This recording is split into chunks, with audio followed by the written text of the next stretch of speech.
Il y a toujours une pierre au mauvais endroit, c'est pas croyable ça.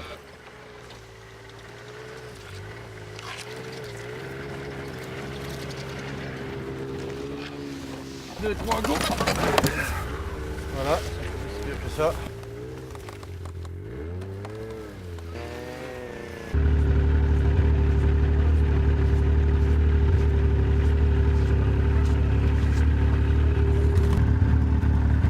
C'est quoi ça, Jean? Ah, ça c'est une bouteille de vodka, la fameuse Poutinka du nom de notre ami Vladimir. Et c'est un des moyens essentiels pour pactiser et sympathiser dans les petits hameaux sibériens dans lesquels on passe et pour délier les langues. Les Russes boivent beaucoup, c'est un peu une légende. Pour eux, les Français boivent que du vin constamment, 1 litre par jour et par repas pratiquement. Chez nous en France, les Russes boivent partout.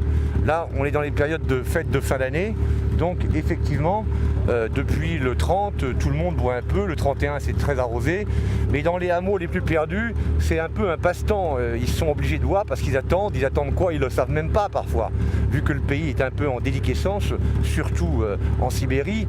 Bon, c'est à Moscou que tout se passe à l'heure actuelle au point de vue économique, ils ont l'impression d'être un peu abandonnés, il y a ceux qui bossent, ceux qui n'ont pas de boulot, ceux qui ont réussi à monter un business. Литовцы, они все уехали. Молдаване почти что все уехали. Раньше, когда, собственно, было как Советский Союз, датировали наше предприятие. Ну, то есть, допустим, доплачивали. Ну, дотации, знаешь, что такое. Ну, а сейчас рыночная экономика же. Ils fabriquaient des poutres, des planches, plein de choses différentes, quoi. Et puis, tout d'un coup, tout cela n'est plus devenu rentable. Donc, toute cette petite industrie, eh bien, on peut dire locale, mais enfin générale par rapport à la région, a été plus ou moins totalement, même on peut dire, abandonnée.